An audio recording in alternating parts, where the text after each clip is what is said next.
Eu vou me limitar, porque eu quero dar opinião no final, porque até agora eu não entendi claramente. Mas, Ketman, isso é uma boa notícia, sim. O governo de Minas está fazendo um papel que, na minha opinião, deve ser replicado pelo governo brasileiro, porque Minas Gerais não é o único estado que se prejudica. São Paulo também é um grande produtor de leite, mas, naturalmente, São Paulo deve seguir a mesma linha, mas que deu um alívio agora, pelo menos momentaneamente, em prol desses leites que chegavam do estrangeiro de fora, né? Acho que é Uruguai e Argentina, subsidiado, e com isso traria um prejuízo para o produtor local. Como que você recebeu essa notícia do governo de Minas? Resolveu o problema ou não? Não, a notícia é positiva, o problema não está resolvido. Vou ter que me alongar um tiquinho para contextualizar, porque é um assunto um pouco complexo, mas de fácil entendimento. Basicamente é o seguinte, Rodrigo, o produtor local, principalmente os pequenos produtores, eu estou falando de mais de 1 milhão de produtores de leite no Brasil, só em Minas Gerais são mais de 220 mil, e ao contrário dos Paulo Leite, que tem esses latifúndios, aquele tanto de vaca dando leitinho, né? Ao contrário disso, esses 220 mil, gente, é brincadeira, tá? Ao contrário disso, a grande maioria é formada por pequenos produtores. São famílias pequenas que coletam cerca de 200, 250 litros por dia. Às vezes ordenhando as vaquinhas lá 2 vezes para poder conseguir tirar leite. O custo de produção dessa turma, Rodrigo, é em torno de R$ 2,10 por litro. E o leite que está chegando de fora aqui, porque é subsidiado pelos governos da Argentina e do Uruguai, mas principalmente da Argentina, esse leite que é importado chega aqui pelo custo de R$ 1,50. Ou seja, ou essa turma dos pequenos produtores acompanha esse preço e quebra, porque vai quebrar, porque vai vender com prejuízo, ou então eles transformam, né? Eles abatem as vacas, transformam em gado de corte, e a vida que segue. Só que o risco disso tudo é de desabastecimento, porque se você para de produzir localmente e começa a depender só de leite importado, você corre o risco de não tê-lo e, pior, você corre o risco de ter preços muito altos. Esse é o problema. Existe um decreto, é o decreto 11.732, que foi ditado pelo governo federal ano passado, que previa isenções fiscais para produtores, para empresas de laticínios que utilizassem o leite local. Só que está tendo muita fraude nisso. O pessoal importa leite em pó. Foram mais de 2,2 bilhões de litros no ano passado, é um número absurdo. Eles importam, beneficiam esse leite aqui, adicionam água e vendem para empresas locais.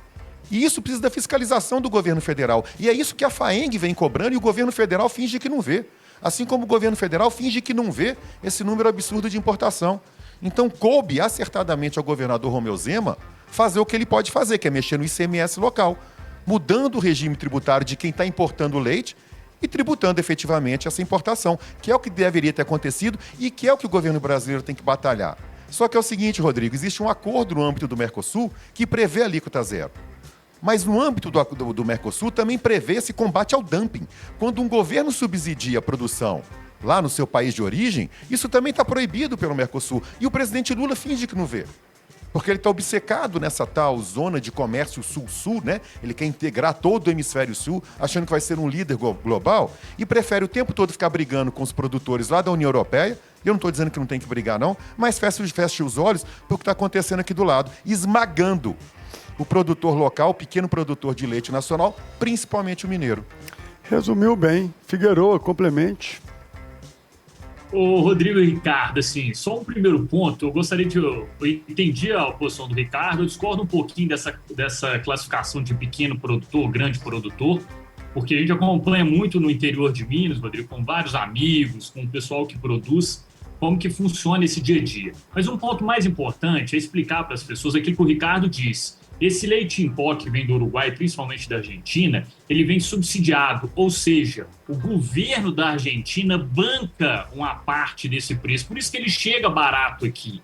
Então, seria justo, né? Por isso que a medida do governador Romeu Zema, na minha opinião, é acertada referente a combater essa medida que vem lá da Argentina, que, Rodrigo, a gente não sabe, né? Nos próximos anos pode ser, ou nos próximos meses, pode ser revista por conta do governo de Javier Milei.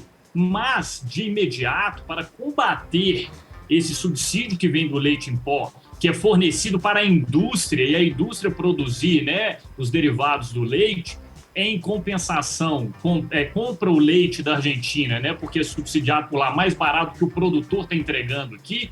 Isso visa realmente, com essa medida, dessa quebra desse regime diferenciado com a indústria tributária, equalizar essa situação. Isso realmente eu concordo. Mas sobre essa questão de produtor de leite no interior, a gente tem que entender um pouquinho que hoje, né, o custo da produção do leite ele é caríssimo, principalmente que quem fornece o leite para as grandes e para a grande indústria, né, que produz aí os derivados do próprio leite, são grandes produtores, grandes assim, que produzem aí, em média, mais de 10 mil litros de leite por dia. Aquele pequeno, ele fica mais focado no comércio local, na produção dele ali, então não tem tanto esse impacto. Mas se você imaginar que hoje em Minas Gerais concentram grandes produtores, o conjunto, né, dos produtores de leite, de mais de 10 mil litros de leite dia, realmente essa medida do governador Romeu Zema vem com um ponto positivo para tentar equalizar. Agora tem uma pergunta que fica no ar também, né, Rodrigo? Se o governo vai deixar de tributar esses 18%, né,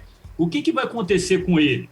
Ele vai ser incorporado no produto final e vai aumentar o custo para quem vai consumir ou não? Acho que é uma pergunta para a gente depois refletir também sobre esse tema. Deixa eu só acrescentar uma informação para a ordem de grandeza, quem nos assiste, nos ouve. Ano passado foram cerca de 63 milhões de dólares de importação de leite e este ano, né, no primeiro bimestre, as exportações já alcançaram 12,7 milhões de dólares, representando 20,3% do valor de 2023. Então, essa medida busca frear essa importação para que o prejuízo não se torne ainda perene ao longo do ano. Cat, você estava balançando a cabeça aí, queria te pedir também, Cat, para você explicar para a nossa audiência a diferença entre subsidiar e o dumping, porque parecem que são semelhantes, porém são ferramentas, né? Na verdade, é a mesma coisa, assim, né, Rodrigo? O subsídio não é o dumping. O subsídio favorece o dumping. Dumping é você vender um produto pelo preço mais barato do que esse produto efetivamente custa. E como é que, neste caso, o produtor argentino de leite em pó consegue fazer isso? Porque o governo complementa, subsidia, né, uma parte desse valor que ele perde. E aí sim começa o dumping a partir dele para a venda final. Mas isso, a origem é o subsídio do governo argentino. Subsídio não é um crime. Existe o subsídio, por exemplo, na gasolina. Inteiro. A gasolina para o consumidor final, ela tem um subsídio do governo para que ela não alcance um valor estratosférico. Às vezes existe, às vezes não, mas... A agricultura europeia, por exemplo, Rodrigo, ela recebe subsídios bilionários de todos os países, tá? Estados Unidos, principalmente a França faz isso com seus produtores, a Itália também. Estados Unidos, realmente, eu não sei. Mas isso é comum. Agora é o seguinte, as regras, né? Se você pegar a Organização Mundial do Comércio, quando você tem lá as leis, as regras que regulam o comércio internacional, o dumping é uma prática proibida. Por isso que eu estou dizendo, caberia ao governo brasileiro atuar. Se o Mercosul diz que a alíquota é zero, ok, você tem um acordo. Mas a alíquota é zero desde que as partes estejam todas elas legais nesse aspecto. Porque senão não vale. Estou dizendo, você tem o governo local subsidiando. E é isso errado, porque há um dumping disfarçado aí. E o governo federal sabe, Rodrigo. Por que não intervém? É o que eu acabei de falar. Talvez seja por motivos políticos. Liga o dane-se, né, para o produtor rural local para poder ter ganhos internacionais, que não vai ter também.